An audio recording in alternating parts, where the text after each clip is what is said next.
Assalamualaikum warahmatullahi wabarakatuh. Saya di sini akan memaparkan materi mengenai pemrosesan informasi. Perubahan pemrosesan informasi pada masa kanak-kanak pertengahan hingga akhir melibatkan 3 hal, yaitu memori, berpikir, dan metakognisi. Memori terbagi menjadi 2, yaitu memori jangka pendek dan memori jangka panjang. Memori jangka pendek yaitu sebuah ingatan yang hanya sesaat. Salah satu contohnya yaitu seorang anak diperintahkan oleh ibunya untuk berbelanja. Yang kedua yaitu memori jangka panjang, bersifat permanen dan tanpa batas. Salah satu contoh yaitu ingatan anak terhadap keluarganya.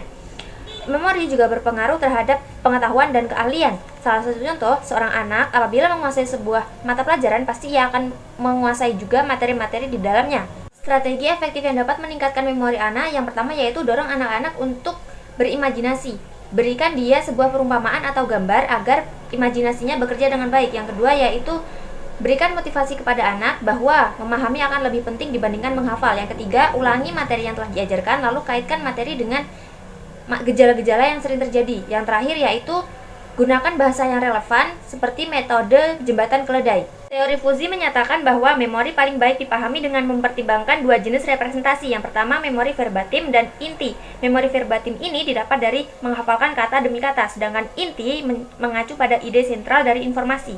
Materi yang kedua yakni berpikir. Aspek penting dalam berpikir yakni mampu berpikir secara kritis, kreatif, dan ilmiah. Kunci dari berpikir kritis yakni mindfulness, di mana kita akan melatih diri untuk fokus terhadap keadaan sekitar kita. Yakni berpikir kreatif, berpikir dengan cara yang baru untuk menghasilkan solusi yang unik.